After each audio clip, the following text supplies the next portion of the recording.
Assalamualaikum warahmatullahi wabarakatuh. Selamat pagi. Sebelum kita masuk ke materi pada hari ini, kita bersama-sama berdoa mudah-mudahan kita selalu sehat, berada dalam lindungan Tuhan Yang Maha Esa. Baik, kita pada hari ini akan membicarakan mengenai hidrolika. Ya. Nah, hidrolika ini merupakan bagian dari hidromekanika yang berhubungan dengan gerak air. Nah, apa saja yang dipelajari dalam hidrolika ini? Yang pertama adalah aliran saluran tertutup, seperti pipa contohnya ya, dan aliran saluran terbuka. Untuk saluran terbuka sendiri, ciri-cirinya adanya aliran dengan permukaan yang bebas, mengalir di bawah gaya gravitasi, tekanan udara atmosfer, mengalir karena adanya slope atau kemiringan dasar saluran. Nah, untuk karakteristik aliran air sendiri didasarkan pada kecepatan rata-rata dan kedalaman saluran. Ya, dari namanya saja saluran terbuka, tentunya saluran ini bukan pipa ya, yang jelas seperti sungai, seperti danau ya, yang ada aliran di dalamnya. Untuk jenis saluran terbuka, ada yang dikategorikan sebagai saluran alam atau natural channel. Ciri-cirinya yang pertama adalah geometri saluran tidak teratur, ya, jadi tidak lurus tapi bisa juga berkelok-kelok dan sebagainya. Yang kedua, material saluran bervariasi dan kekasaran berubah-ubah. Yang ketiga, lebih sulit memperoleh hasil yang akurat dibandingkan dengan aliran saluran buatan. Kalau saluran buatan kita bisa mengkondisikan, sedangkan kalau saluran alam tidak bisa dikondisikan, seperti halnya saluran buatan. Perlu pembatasan masalah. Nah, ini diperlukan bila kita mau melihat segmen-segmen yang mau kita teliti pada sebuah penilaian, misalnya kualitas air misalnya, kita mau meneliti daerah hulu saja atau daerah tengah saja ataupun daerah hilir saja. Nah, bila tidak, analisis menjadi lebih kompleks disebabkan karena kondisi erosi maupun sedimen yang terjadi di sana. Contohnya sungai-sungai kecil dari hulu hingga sungai besar yang berada di muara. Ini adalah contoh jenis saluran terbuka. Berikutnya, selain saluran alami ya, juga ada saluran buatan atau artificial channel. Ciri-cirinya pasti dibuat oleh manusia ya. Yang kedua, umumnya memiliki geometri saluran yang tetap, tidak menyempit ataupun tidak melebar ya, karena sudah dikondisikan ya.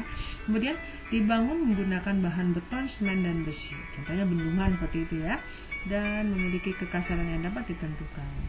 Serta analisis saluran dapat ditentukan dan memberikan hasil yang relatif akurat karena kesamaan kondisi tadi. Contoh, saluran irigasi, kanal, saluran pelimpah, kali, selokan, gorong-gorong ya, yang memang dibuat oleh manusia. Ini contoh gambar saluran terbuka ya.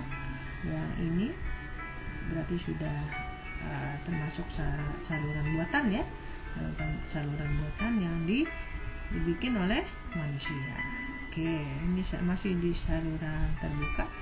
Nah, ini juga masih buatan ya, karena dikondisikan kekasaran, kemudian jaraknya, bentuknya seperti itu.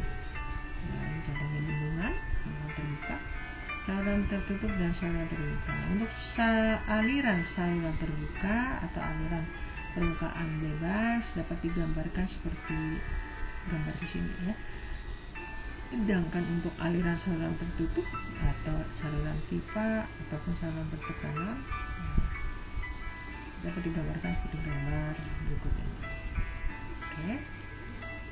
Untuk kondisi khususnya, aliran dalam suatu bagian bisa merupakan aliran terbuka dan di bagian lain bisa menjadi aliran saluran tertutup. Ya, ini pengaturan, ada kondisi-kondisi khusus. Kita masuk ke klasifikasi aliran. Ya. Apabila kecepatan aliran di suatu titik berubah terhadap waktu, maka dikategorikan aliran unsteady. Ya. Nah, apabila kecepatan aliran di suatu titik tidak berubah terhadap waktu, ya tetap saja, maka dikategorikan sebagai aliran steady. Kecepatan aliran di suatu waktu tidak berubah sepanjang saluran dinamakan aliran seragam atau uniform.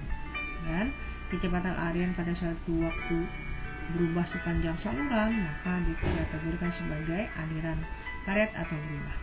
Nah, ini tergantung kepada laju perubahan aliran berubah dari kondisi gradually varied flow atau aliran berubah lambat laun dan rapidly varied flow, jadi aliran berubah cepat.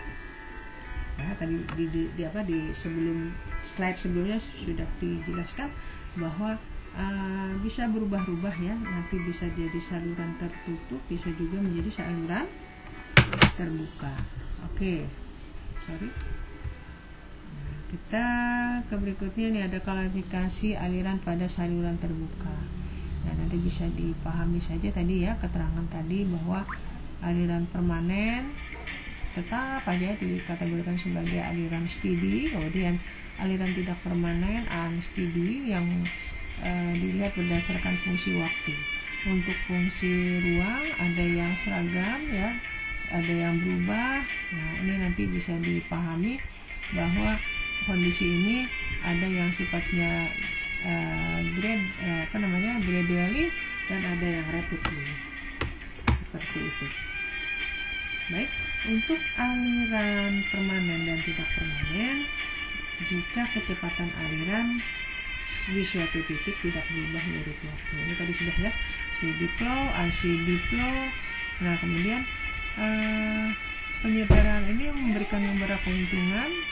Ini mengenai kemudahan dalam persamaannya, kaitannya dengan perhitungan ya. Nah, seperti itu. Sepertinya ini di skip aja ya. Kemudian untuk aliran seragam dan berubah, uniform flow. Nah, ini juga tadi sudah dijelaskan, laju perubahan kecepatan berdasarkan jarak ya. Untuk aliran laminer dan turbulen, apabila partikel jet cair yang bergerak mengikuti alur tertentu dan tampak seperti gerakan serat-serat atau lapisan tipis yang paralel, maka disebut dengan laminar. Namun, jika partikel jet itu bergerak mengikuti alur yang tidak beraturan, baik ditinjau dari ruang maupun waktu, maka disebut dengan aliran turbulen ya. Nah, seperti ini contohnya. Nah, ini rumus-rumus saja ya untuk tipe-tipe berdasarkan aliran untuk melihat kecepatan rata-rata dan menentukan kedalaman sebuah kondisi aliran ataupun itu saluran ataupun sungai seperti tadi. Untuk jenis aliran, ini sepertinya terulang-ulang ya. Ada yang dikategorikan uniform flow dan varied flow, tadi sudah ya. Oke. Untuk aliran unsteady flow, aliran yang memiliki kedalaman aliran yang berubah tidak sesuai dengan waktu. Contoh banjir. Jadi ini tidak bisa dikendalikan ya. Jadi unsteady flow, tiba-tiba saja terjadi banjir, maka jenis aliran ini termasuk unsteady flow. Nah, ini rumus saja ya, dan ini biasanya dipakai oleh anak-anak teknik ya. Kita cukup tahu aja bahwa ada beberapa aliran untuk kondisi hidrostatik di perairan ya. Hidrostatika adalah fluida yang berada dalam keadaan diam. Sedangkan hidrodinamika adalah fluida yang berada dalam keadaan bergerak, statis dan dinamis. Bedanya di situ. Untuk hidrostatika merupakan cabang dari hidraulika yang memiliki perilaku jet cair dalam keadaan diam, statik ya. Jadi benda yang berada dalam air dalam kondisi diam, dia akan mengalami gaya-gaya yang ditimbulkan oleh tekanan jet air itu sendiri. Nah, apakah tekanan tersebut bekerja secara tegak lurus terhadap permukaan benda? Nah, juga bisa terjadi tekanan yang bekerja pada satu titik itu pada titik yang sama dalam segala arah. Nah, untuk aplikasinya itu pada bendungan, pintu air dan sebagainya ya, dalam keadaan diam. Nah, tekanan hidrostatis gaya persatuan sama ya, ini biasanya dipakai untuk anak-anak teknik ya. Selanjutnya untuk keadaan materi ada padat, cair, gas dan plasma. Nah, ini pasti masih ingat, mudah-mudahan masih ingat mengenai hukum Pascal dan hukum Bernoulli ya. Untuk hidrostatik atau fluida statik, fluida diam ya, berubah secara kontinu berdasarkan wadahnya akibat gaya geser. Nah, jadi kalau dia ditaruh di dalam balon, dia akan berbentuk, fluidanya akan berbentuk seperti balon, seperti kotak ataupun seperti tabung. Untuk penerapan hidrostatik statis di kehidupan sehari-hari seperti lubang kuras bak mandi yang diletakkan di posisi paling bawah. Kemudian bagian dasar bendungan dibuat lebih tebal di bagian atas untuk menahan tekanan ya. Kemudian semakin dalam menyelam telinga akan semakin sakit dan pengecekan darah sebelum memasukkan infus harus lebih rendah dari tekanan infus itu sendiri. Nah, ini ya penerapan ilmu asas Bernoulli tadi. Kemudian ada lagi hukum Pascal. Jadi fluida dalam bejana tertutup yang diteruskan tanpa berkurang ke semua bagian fluida dan dinding bejana tersebut ya. Ini juga masalah hukum-hukum ini, rumus merumus juga sering dipakai sama anak-anak teknik. Nah, seperti itu ya. Konsep dasarnya seperti itu. Kita cukup tahu saja dasar atau konsep dasar dari hidrolika itu sendiri. Baik, untuk materi konsep dasar hidrolika saya kira cukup ya. Untuk lebih memperdalam bisa di searching artikel ataupun bahan-bahan yang berkaitan dengan hidrolika ya, untuk menambah wawasan keilmuan kita. Nah, sekalian saja nanti kan siang ada praktikum mengenai kita mempelajari pengukuran debit sebentar. Pengukuran debit. Jadi ada beberapa metode untuk pengukuran debit air, sungai ataupun sumber air lainnya dengan menggunakan alat-alat sederhana sampai dengan menggunakan alat-alat yang mahal secara alat otomatik seperti itu.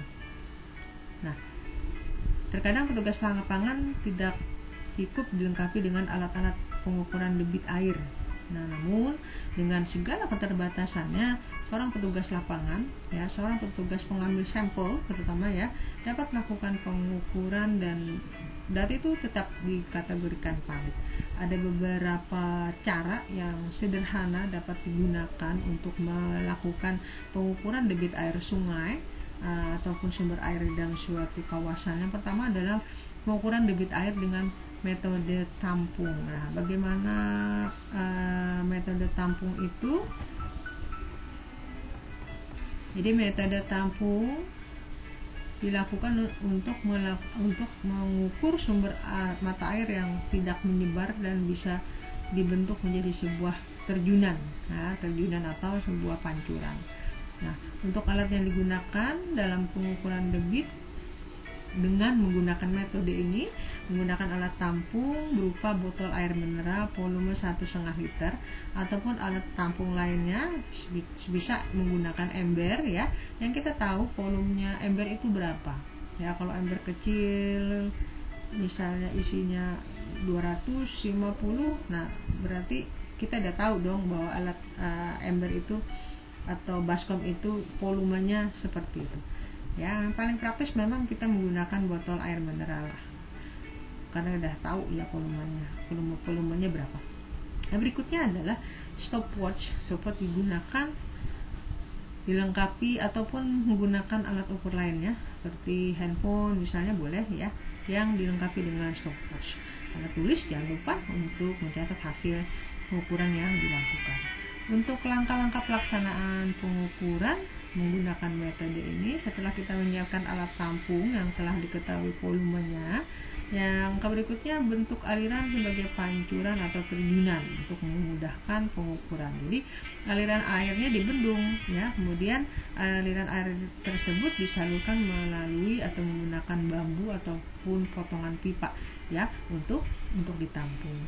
Nah, metode ini memerlukan sekitar 3 orang dalam sekali melakukan pengukuran. Jadi 1 orang memegang alat tampung, kemudian 1 orang lagi mengoperasikan stopwatch, dan yang ketiga adalah bertugas sebagai pencatat.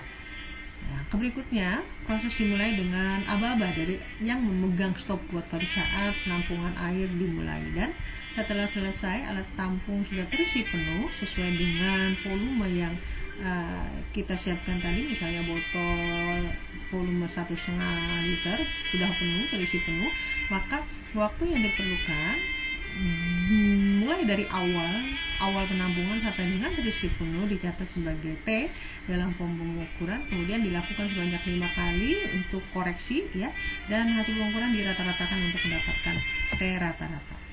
Nah, seperti ini belangko pencatatan hasil pengukuran dengan metode tampung ya.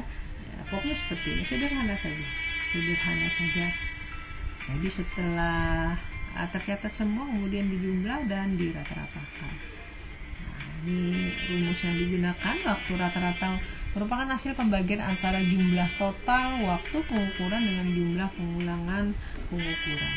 Nah, untuk perhitungan debit sendiri merupakan hasil perkalian antara luas penampang atau A saluran atau aliran dengan kecepatan atau V aliran air. Q sama dengan luas penampang dikali dengan kecepatan aliran air dalam meter per detik.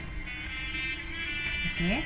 Nah, untuk pengukuran metode APO, untuk pengukuran sederhana kedua, menggunakan suatu benda yang ringan yang terapung. Jadi jangan sampai menggunakan besi ataupun batu yang jelas-jelas akan tenggelam. Jadi gunakan benda ringan untuk mengetahui kecepatan air yang aliran ya, yang diukur dalam satu aliran terbuka. Biasanya digunakan atau dilakukan pada sumber air yang berbentuk aliran seragam atau uniform. Pengukuran dilakukan sama dengan yang metode pertama, dilakukan oleh 3 orang yang bertugas sebagai pelepas pengapung di titik awal, kemudian pengamat di titik akhir lintasan, dan pencatat waktu perjalanan alat mengapung dari awal sampai menuju titik akhir.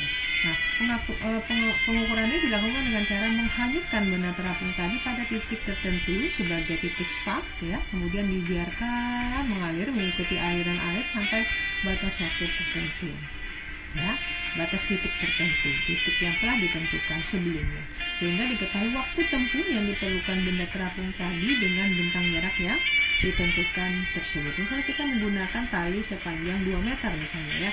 Nah, dari titik A sampai ke titik B itu berapa waktu yang diperlukan sehingga bentang tali yang kita gunakan 2 meter tadi finish ya, selesai pada tempat yang telah kita tentukan. Alat-alat yang diperlukan untuk pengukuran debit dengan metode apung, yang pertama adalah bola pingpong. Bisa diganti dengan benda lain, misalnya gabus ataupun kayu kering dan sebagainya ya, sifatnya ringan.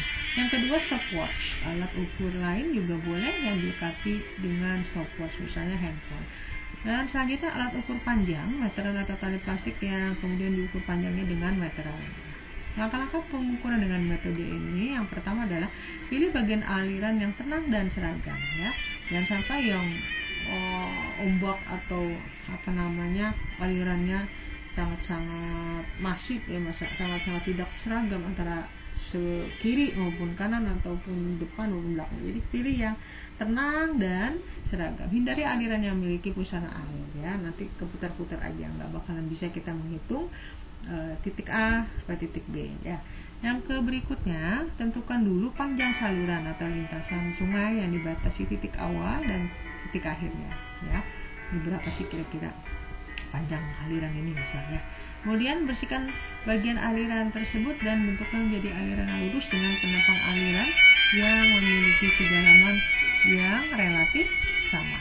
Yang berikutnya, bagilah panjang saluran lintasan menjadi beberapa bagian, misal menjadi 5 titik misalnya. Kemudian kita ukur lebar sungai pada titik tersebut dan juga ukur kedalaman pada bagian tepi kanan, tepi kiri, dan tengah aliran. Kemudian hitung masing-masing rata-ratanya.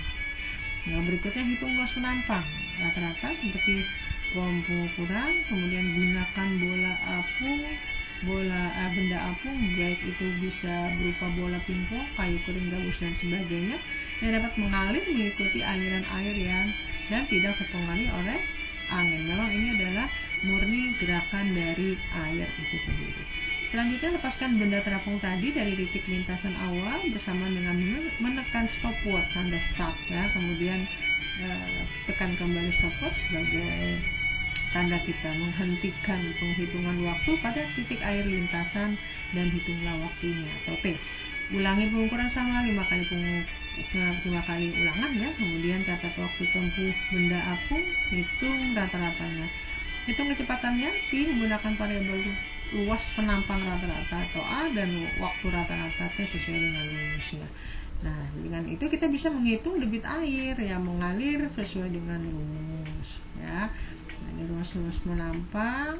Nah, setelah kita masukkan data-data tadi, berapa kedalamannya dalam meter ya, kemudian dirata-ratakan berapa lebarnya. Lanjutnya, kita dapat menentukan luas penampang dengan rumus sebagai berikut: L rata-rata dikali H rata-rata. Nah, sehingga ditemukan luas penampang rata-rata. Selanjutnya, untuk kecepatan aliran, hasil pembagian antara panjang aliran atau P dibagi dengan T rata-rata. Dan yang terakhir ada pengukuran debit, sama ya dengan yang di atas tadi, penampang dikali dengan P, kecepatan aliran air dalam meter per detik. Nah, seperti itu untuk praktikum pengukuran debit ya, debit aliran, debit suatu aliran. Nah, untuk latihan bisa mencari artikel-artikel terkait ya, bisa mencari artikel terkait yang menggunakan 2 metode ini. Silahkan ditelaah, masukkan ke dalam rumus-rumus itu tadi, benar nggak hasilnya seperti yang disampaikan oleh artikel tersebut sebagai latihan. Baik, kayaknya masing-masing harus bisa ya, jadi tidak perlu banyak artikelnya, cukup satu orang satu artikel saja. Dengan 2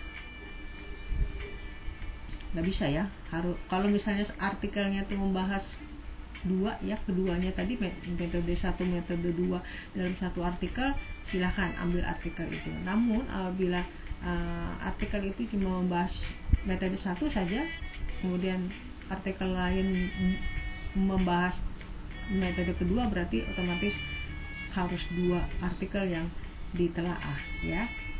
Nah, saya tunggu nanti hasilnya jam 00 ya. Intinya latihan ya, intinya latihan Saya berharap bisa ini cara menghitungnya, sederhana saja seperti ini.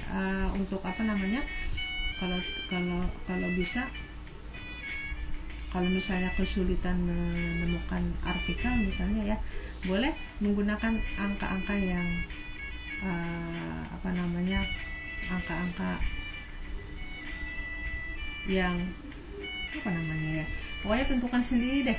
Tentukan sendiri aja angkanya, disimulasikan saja. Seperti itu ya. Jadi disimulasikan saja angka-angkanya sehingga ketemu seperti ini loh hasilnya ya. Jadi boleh pakai simulasi angka sendiri atau menggunakan artikel orang lain, terserah, yang mana yang mudahnya aja. Intinya gunakan rumus ini untuk latihan ya. Saya kira itu saja untuk pengantar praktikum hari jam 1 ya, jam siang kalau nggak salah ya kita praktikumnya. Nanti sesuaikan saja untuk presensi sesuai dengan waktunya ya. Kalau misalnya hari sekarang ini presensi untuk materi, berarti nanti siang untuk presensi praktikum ya. Oke ya. Saya kira cukup sampai di sini dulu penjelasan saya. Moga-moga bisa dimengerti ya penjelasan ini. Kalau kurang mengerti nanti mungkin kita bisa diskusi. Mohon maaf, mungkin saya agak slow respon ya, mudah-mudahan kalau ada waktu yang longgar kita bisa bahas ya, kita bisa diskusi kembali. Oke, terima kasih atas perhatiannya. Jangan lupa protokol kesehatan ya. Ada beberapa kota kabupaten di Kalimantan Selatan yang masih masuk ke level 4 ya, merah ya. Jadi tolong jaga prokes ya, untuk kemana-mana jangan lupa pakai masker. Kalau sakit di rumah aja ya, biasakan cuci tangan. Pokoknya intinya jaga kesehatan ya. Semoga Tuhan Yang Maha Esa, Allah SWT selalu melindungi kita ya, dimanapun kita berada. Baik, terima kasih. Selamat pagi. Assalamualaikum warahmatullahi wabarakatuh.